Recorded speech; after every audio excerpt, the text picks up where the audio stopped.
Sundown towns. Let's talk about it. Vigo County, Indiana is number 101 on the list. Honestly, places like West Hope irritate me because during certain times it gets real quiet. But then I remember that silence tells its own story. But we'll talk about that a bit later. People on the east side of Terre Haute woke up to rocks and messages on their sidewalks. Our newsroom took calls about baggies found at homes in the city. There's one there. They included rocks and flyers that say "No white guilt." We talked with the Terre Haute Police Chief Sean Keene about this. He says you can call the department if you receive items like this. From there, police can investigate for possible threats. Keene says this isn't the first time this has happened. He says it's likely people are trying to add anger to the current climate around the country. And I want to thank my haters too because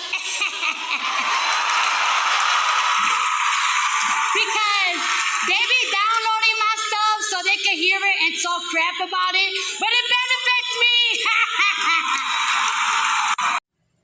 Before the lynching and all the mob terror, our people were building in Vigo County. 6 of our families made their way through grit and established communities here. But hold on, let's hear from one of their descendants. In the early 1800s, there were 6 families that lived in Wake County, North Carolina. While they were free people of color, free didn't really mean free during that particular time in history. They sent out a lone scout to look at the area to see if it would be lucrative for agriculture because they were farmers. They came back and the report was absolutely it would be. They sold their farms and they traveled by caravan to eastern Vigo County. They built churches, they built schools. Education and their faith were absolutely critical to the character of this community. My family instilled in me a deep love of the land and the history of the people who came before us. The soul of the Lost Creek settlement doesn't lie within facts and figures. The true treasure lies within the stories of freedom and inequities, in courage and in faith, and in struggles and in achievements. And I am overwhelmed that we are sharing the story that lives in our hearts and that has been demonstrated in our lives for generations. We built community. For example, the Lost Creek AME Church was established in 1840 and was a stop on the Underground Railroad. The Lost Creek Missionary Baptist Church was founded in 1850 and still stands as one of the oldest landmarks in the area. And because Indiana wouldn't let our ancestors go to public school, we put our coins together and created our own schools. We were able to buy classroom supplies and fairly pay the teachers. Check it out. We made 4 schools for our communities, and 1 stayed open until 1961. But I'm going to back up because this was all during slavery. Indiana was a free state, but that didn't necessarily mean freedom. Case in point, in 1858, a free black man was minding his free black business. He was kidnapped and sold into slavery. Then, that same year in 1858, Republicans in the county were about to run on our equality. The other whites turned against them and made them change their mind from the pressure. This was a true opportunity missed early on. Already, the color line was being drawn. So, by 1963, terror was nonstop. Newspapers reported that our ancestors were attacked daily. Our babies had stuff thrown at them on the way to school. Our property was vandalized. We would be at church and the doors would literally be kicked in during our church service. That's terror. It's not always in the form of a lynching. Sometimes it's just enough to make sure you don't really want to stay and you don't feel safe after dark.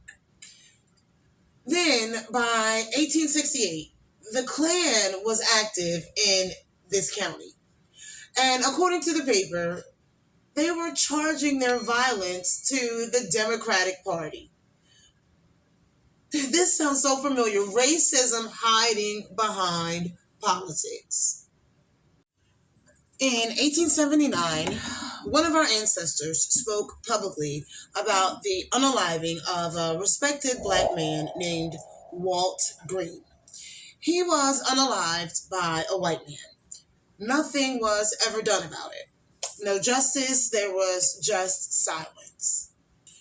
In this newspaper, he described many of the injustices that our ancestors faced in Vigo County that never really made the headlines. And that same year, 1879, a black man faced prison time and a huge fine for marrying a white woman. While all that was going on, they were telling our southern ancestors to leave the South and head north to Indiana because Indiana needed their labor. That started what the newspapers called the Exodus. We now know that as the first migration. The government literally tracked our migration through Senate hearings. Testimonies told about our families from North Carolina to Terre Haute because their labor was needed. But listen to this. As soon as we started showing up, the newspapers changed their tone. They were like, yo, for real, we don't really need y'all up here. But we showed up anyway. And we showed up, it was thousands of us. The white people panicked. One man hired our ancestors to work on his farm. A couple days later, his barn was burned down. So we came and we built community. And in 1882, a newspaper in New York, they were surprised that we had community here. Child, we been here. You hear me? There's this story that I was going to leave out, but listen. In 1884, a white woman left her white husband for a black man. So the papers said, she tried to make herself look mulatto. Anyway, they were both thrown in jail. And when she got to jail, they were shocked to find out that her skin was white and that her hair truly wasn't kinky. This story, the reason I couldn't leave this story out is because during the time they were obsessed with this story. This story spread from coast to coast, y'all.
By 1888, our ancestors started organizing politically.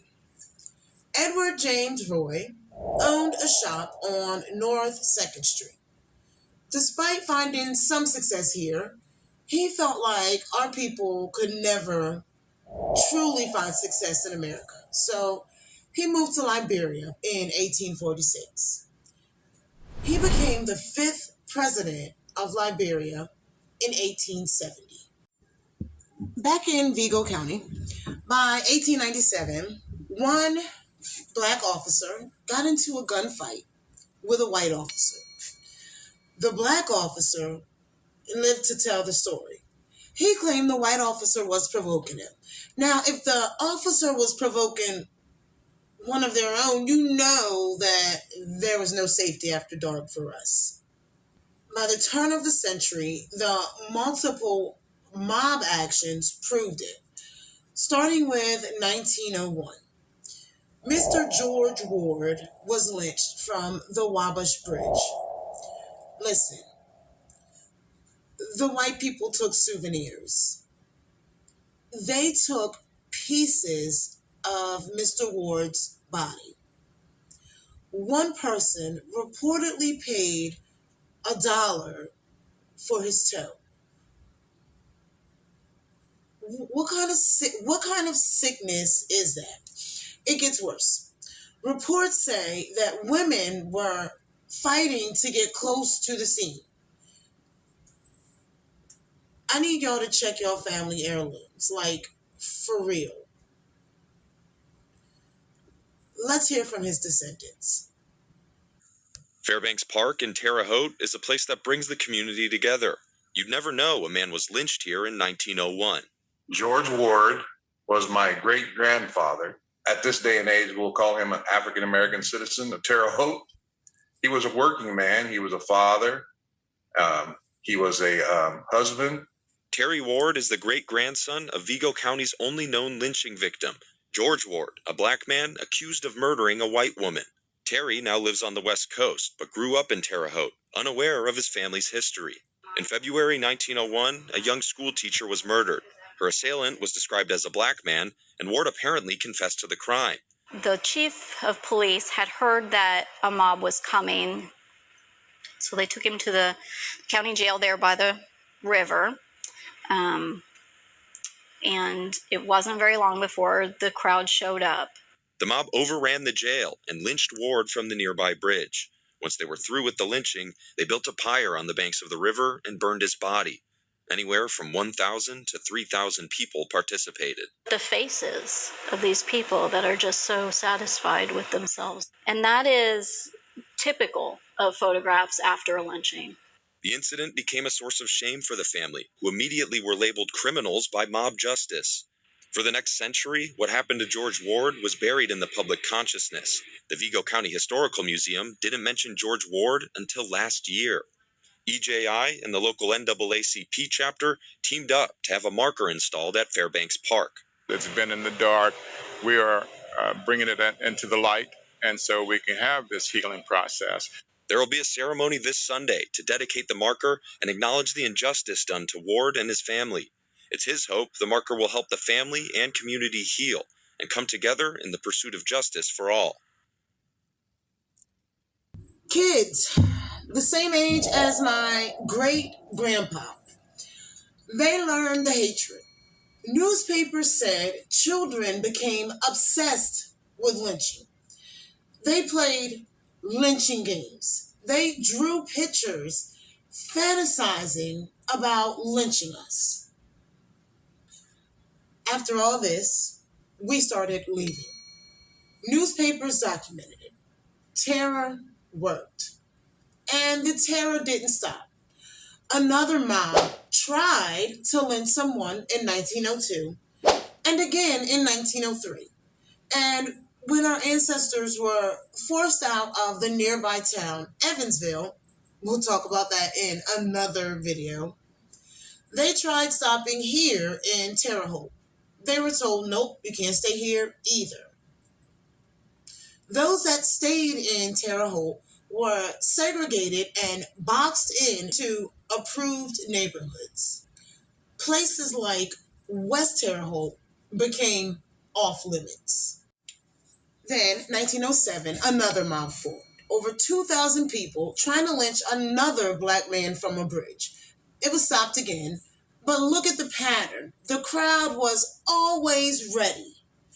By now, the Great Migration was underway, and our ancestors started coming. Newspapers reported huge population growths between 1917 and 1921. The newcomers didn't know the history, and they still believed that this was a greater opportunity. Better than the South, anyway. Then the Klan returned publicly in 1923. Almost 2,000 Klansmen, fully dressed out, had a parade in Terre Haute. Then another 100 was initiated. By 1929, our kids at State Normal School were segregated to the basement. Then the violence changed. Across the river in West Terre Haute, records show something chilling. Our ancestors once lived there and worked there, and then by 1920, they were gone, just gone. No dramatic headline, no expulsion event, just gone. We don't usually leave towns by accident. Even more so, in my green books, and by the 1970s, it was no longer safe in general for our families after dark in certain parts of Vigo County. In Vigo County, Indiana, segregation created the boundary, terror taught people the rules, violence and silence enforced them. That's sundown infrastructure. If you've ever heard people say, you can go there, but be gone before the streetlights come on, drop the town below. This is my life's work, and I'm going to continue to learn and report about safety after dark. So until next time, I'll meet you in the comments.